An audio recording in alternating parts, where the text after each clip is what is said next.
Assalamualaikum warahmatullahi wabarakatuh. Selamat datang di channel Masih Pelajar. Kisi-kisi yang akan kami bagikan ini mungkin tidak akurat 100%, namun masih sangat bagus untuk dijadikan referensi mempersiapkan diri sebelum menghadapi proses seleksi. Seleksi berkas asli. Sebelum kamu masuk pada tahap seleksi berkas asli, kamu akan diberikan kupon tes yang bisa kamu gunakan untuk masuk ke PT Mattel Indonesia.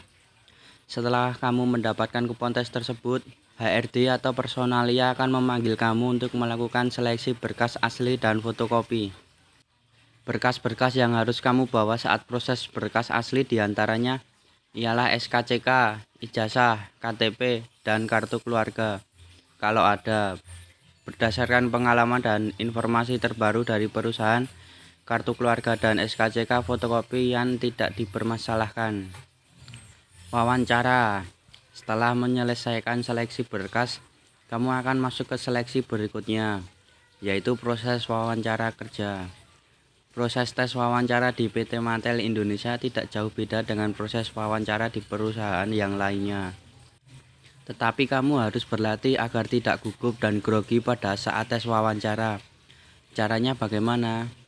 Apabila tipikal orang yang pemalu, grogian, dan sering gugup, kamu bisa berlatih perkenalan di cermin atau membuat vlog untuk bahan koreksi dan uji mental.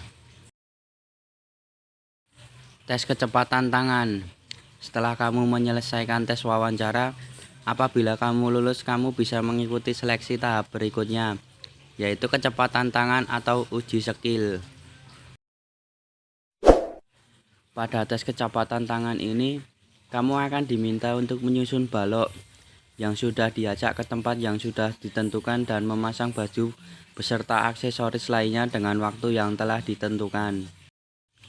Pada tahap tes skill ini berbeda-beda, tergantung kamu akan diposisikannya di mana.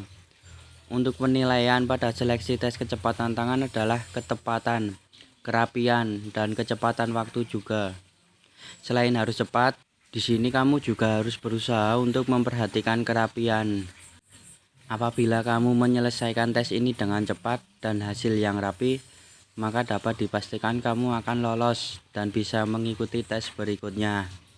Foto paneng. Apabila kamu lulus pada tahap sebelumnya, selanjutnya kamu akan masuk pada tahap foto paneng atau foto pembuatan kartu tanda pengenal untuk karyawan. Apabila kamu sudah sampai pada tahap ini, maka kemungkinan besar selanjutnya akan masuk ke tahap tanda tangan kontrak karyawan. Tapi sebelum kamu melakukan tanda tangan kontrak karyawan, kamu harus melewati seleksi di tahap akhir, yaitu tes medical check up atau MCU. Setelah kamu dinyatakan lolos yang diumumkan pada hari itu juga, maka kamu akan diarahkan dan dipersilakan untuk mengikuti tahap MCU. MCU merupakan tes kesehatan atau medikal yang harus kamu lakukan di klinik tertentu yang telah ditentukan oleh perusahaan. Dalam tes kesehatan atau MCU ini ada beberapa hal yang akan menjadi pertimbangan dalam seleksi. Di antaranya ialah sebagai berikut. 1. Pengukuran tinggi dan berat badan. 2. Tes tensi darah. 3. Tes urin. 4. Ronsen atau sinar X, mengecek kesehatan paru-paru.